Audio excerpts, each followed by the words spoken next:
Herzlich willkommen zu einem neuen Video. Heute zeige ich euch ein Rezept für super einfache Apfelmus-Muffins mit Streuseln.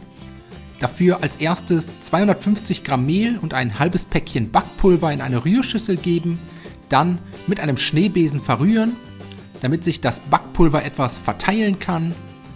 Und wenn das erledigt ist, kommen die restlichen Zutaten dazu: 400 Gramm Apfelmus, 2 Eier, 75 Gramm geschmolzene Butter, ein Päckchen Vanillezucker und eine Prise Salz. Anschließend alles mit einem Schneebesen oder einem Mixer verrühren, bis sich alle Zutaten gleichmäßig verteilt haben und ein glatter Teig daraus entstanden ist. Danach eine zweite Rührschüssel für die Streusel hernehmen, 100 Gramm Mehl, 50 Gramm Zucker und 50 Gramm kalte Butter in die Schüssel geben und dann mit den Händen zu einem krümeligen Streuselteig verarbeiten.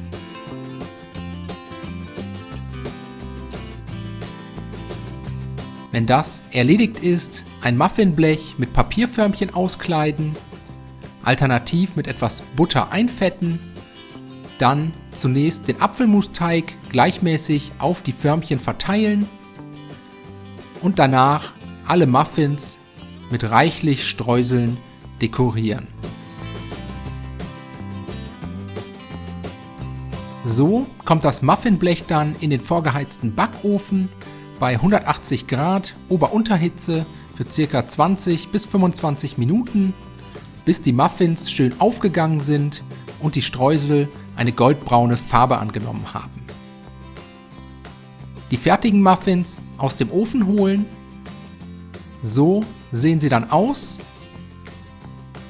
Auf einem Gitter etwas abkühlen lassen und dann servieren. Ich hoffe, euch hat das Video gefallen. Ich wünsche euch viel Spaß beim Nachbacken.